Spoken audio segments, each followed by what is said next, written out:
Hey, it's Mike here, and we are continuing our Story of God series, this time looking at the story of Abraham.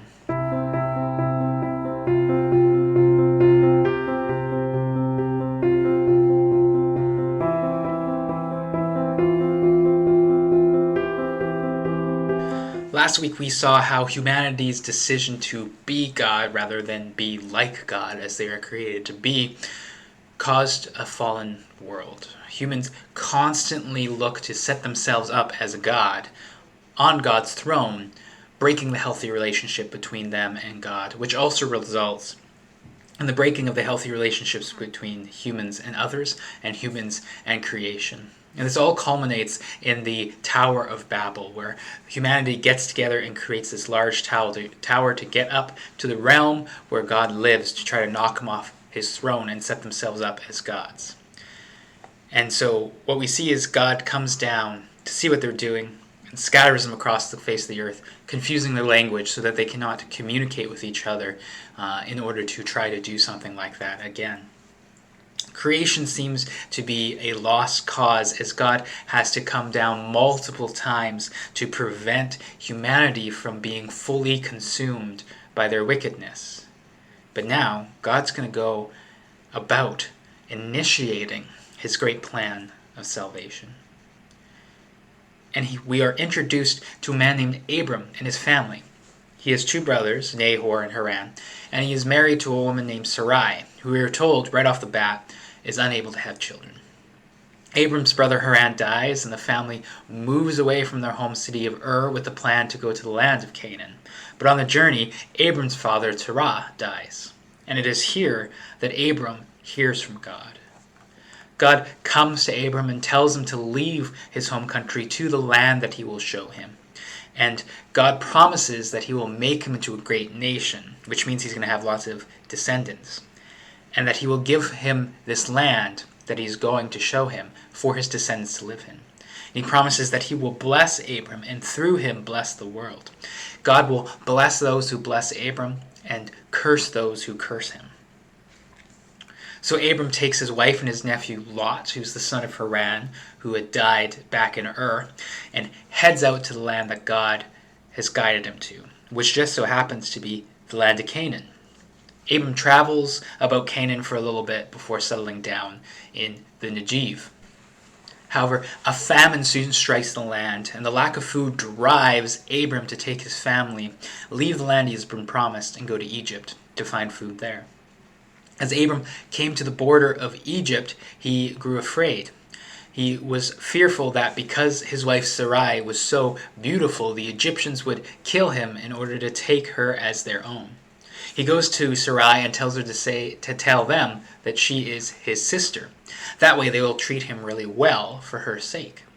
When they enter Egypt, the Egyptians are dazzled by Sarai's beauty. Pharaoh's officials saw her and reported just how stunning this woman was to Pharaoh. And Abram and Sarai are taken to Pharaoh's palace, and there Sarai claims that she is Abram's sister. And so Sarai is taken to live in Pharaoh's palace, and Abram was given a great amount of sheep and cattle and donkeys and servants and camels and gold and silver because of Sarai. But Pharaoh and his household become sick with diseases brought on about God because of Sarai being in his house. Pharaoh became aware that Sarai and Abram were actually husband and wife, and so summons Abram to him. "Why did you not tell me she was your wife?" Pharaoh demanded of Abram. "Since you told me she was your sister, I took her as my wife, and now me and my household have been cursed with diseases. Take your wife and leave." So Abram took Sarai and all that he had been given and left back to Canaan, becoming very rich off of the Egyptians. Well, Abram and Lot's flocks have grown so much that the land couldn't support both of them. Their herders started quarreling with each other over grazing lands. So Abram and Lot decided to part ways in order that their relationship would not be affected by this quarreling of their herders. So they came to a hill that overlooked the land, and Abram told Lot to choose where he wanted to settle, and Abram would go the other way. So Lot looked over the land, and he saw that the plain of Jordan near the land of Zoar looked like a lush, beautiful garden. And so he decided that he wanted to live over there, near the cities of Sodom and Gomorrah. So Abram thus took his household and his flocks and moved out west into the land of Canaan. Sometime later, God comes to Abram in a vision and says to him, "Do not be afraid, Abram. I am your shield, your very great reward." But Abram was a little frustrated with this promise. "Sovereign God, what does it matter what rewards you give me? I've already grown rich by your blessing. But when I die, Eleazar of Damascus will inherit all I have. I have no children, and so a servant in my household will be my heir." God responded by saying, "Your own flesh and blood will be your heir. Look at the stars and count them if you can. That is how numerous your offspring will be." Abram believed God's promise, and it was counted to him as righteousness. God reiterated his promise to Abram that he was going to give Abram Canaan as his possession. And Abram again asked, "How can I know that I will gain possession of this great land?" So God told Abram to go gather a young cow, a goat, a ram, a dove, and a young pigeon. So Abram goes and he gathers all these things, and he cuts each of the animals in half, but the birds he leaves whole, and he separates the animals onto one side across from each other. And he chases away the birds who come down to eat the carcasses during the day until he falls into a deep sleep.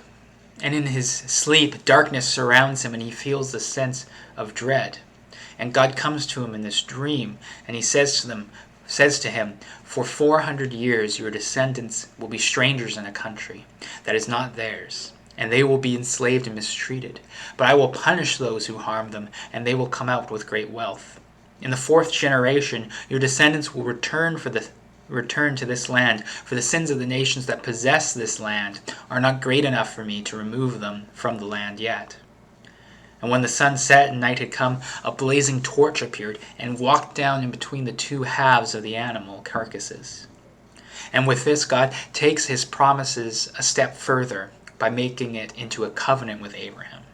"To you and your descendants I will give this land." But Abram continues to struggle with God's covenant, for his wife Sarai grows older and older without a child being born to them. And as we know, the older you get, the less likely you are to have a child. They were both having a harder and harder time believing that they were going to have a child when Sarai came up with an idea. She told Abram to sleep with her slave Hagar, and hopefully she will bear a child for them. So Abram sleeps with Hagar, and she conceives a child. However, once Hagar finds out that she's pregnant, she begins to despise her mistress, seeking to claim equality with her now. And Sarai blames Abram for Hagar now mistreating Sarai. "You are responsible for the wrong I am suffering. I put my slave in your arms, and now that she is pregnant, she despises me.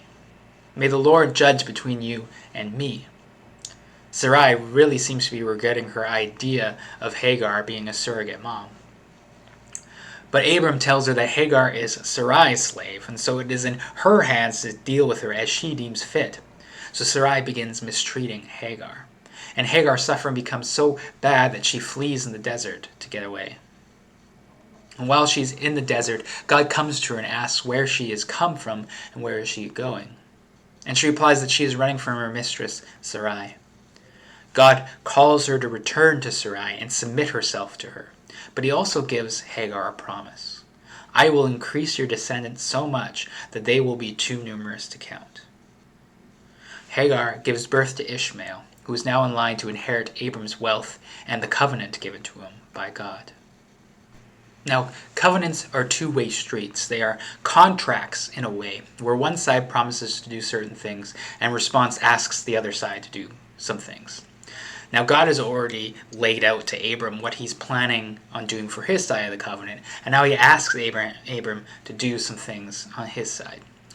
He asks him to circumcise all the male members of his household in order to be a marker of them being members of his covenant. And it's in this conversation that God tells Abram again that Sarai will have a son through whom the promises will come to fruition.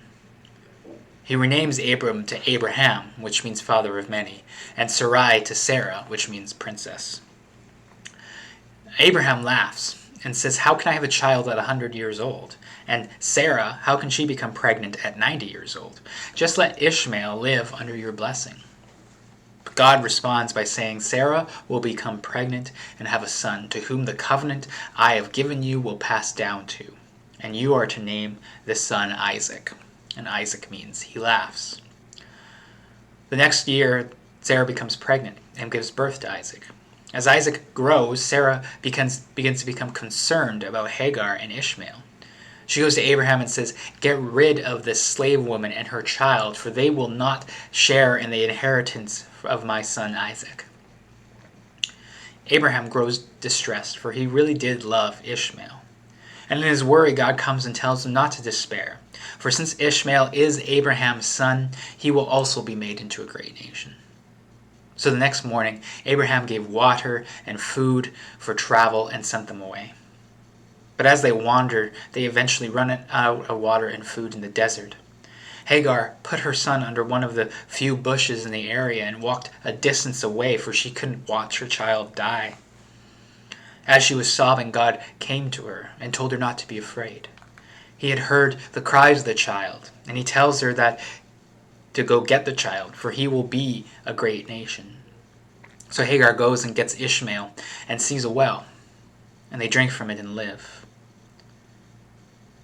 Meanwhile, Isaac grows strong, and God's promises to Abraham start looking as if they're going to come true. Here in the story of Abraham, we get the foundation upon which Judaism and later Christianity is built. Here, God is revealing the type of deity he is. Humanity has been wandering lost, trying to overthrow God as king. And now generations have passed, and they have created gods themselves out of creation. And these gods they have created now need appeasement in order to gain favor. At least that's what they believe in their minds. But here God reveals himself to Abraham as a God who initiates promises and then later initiates relationship. The promise to Abraham sets the foundation for the way in which God is going to interact with his people, and we see it play throughout the rest of the Bible. The promises given to Abraham are that he will be made into a great nation. He will be given a great land, and he will be blessed, and through him the world will be blessed. Those who bless Abraham, God will bless, and those who curse Abraham, God will curse. Throughout the rest of Abraham's life, we see obstacles arise to the promises, and God overcoming these obstacles. The first barrier that is mentioned even before the promise comes is that Sarah is barren, unable to have a child. Despite humanity's failings in relationship with God, they have been quite successful in being fruitful and multiplying as they are filling the earth now.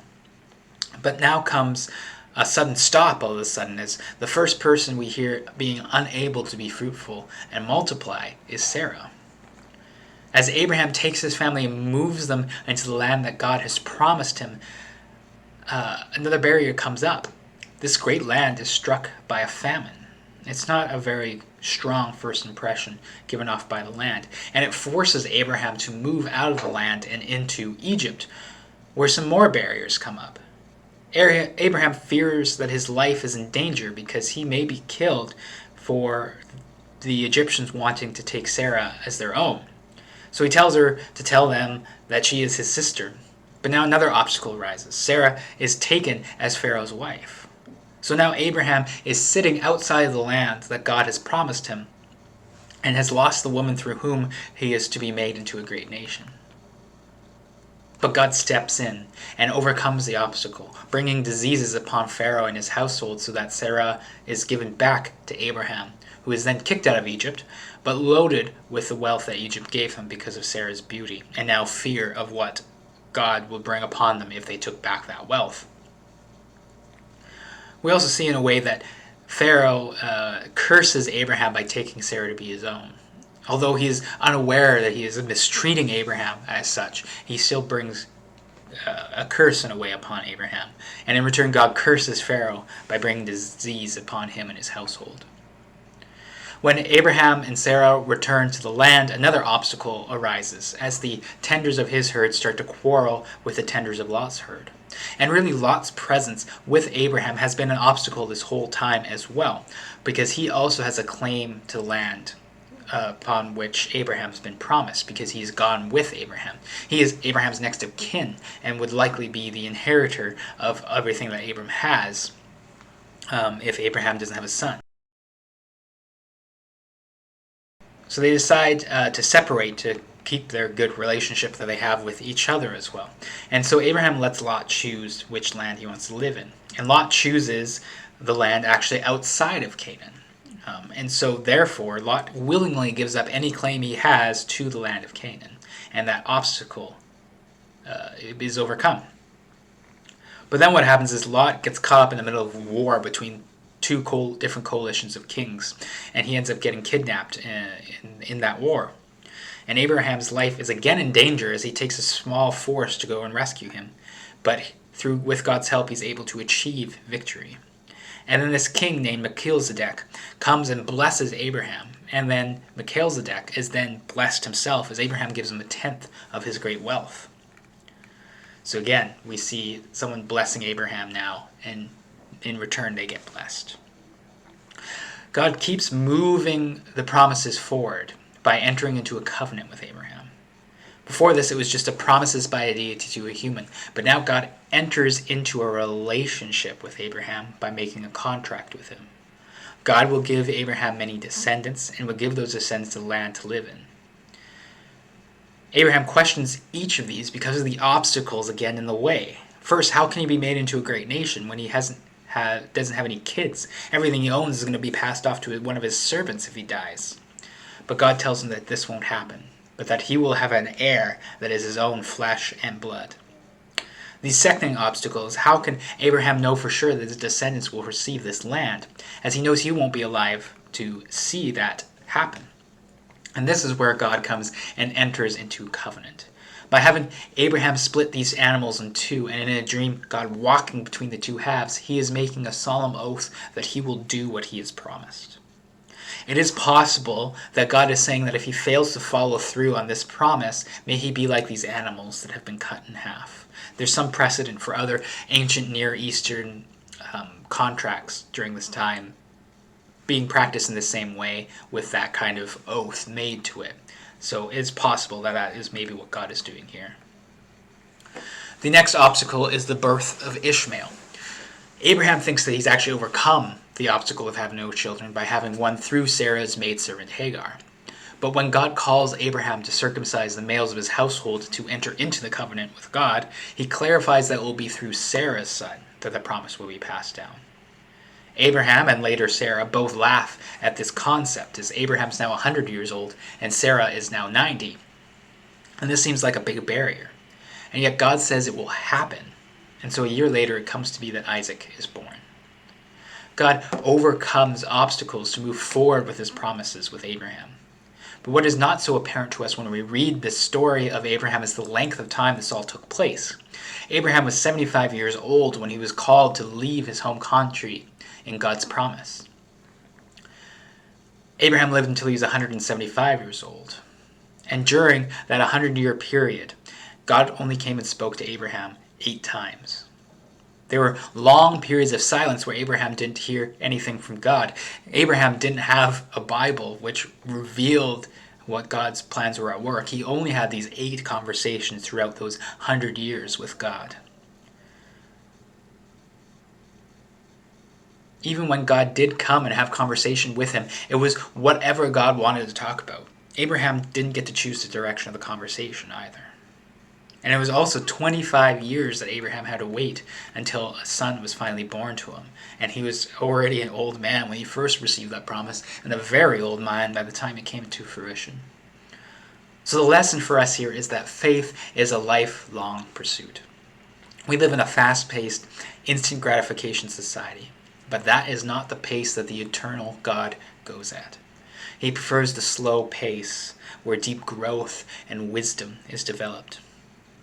We are going to have times where we do not hear from God, perhaps long periods of time of that silence. but patience and trust leads us to keep the faith and actually grow in it. By holding on to the promises of the faithful God, we grow in wisdom, according to the pace determined by God and not by culture.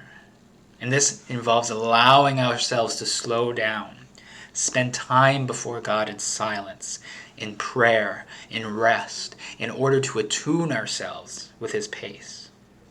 It is in the slow that we can reflect on our lives and see where God is moving and join where He is moving.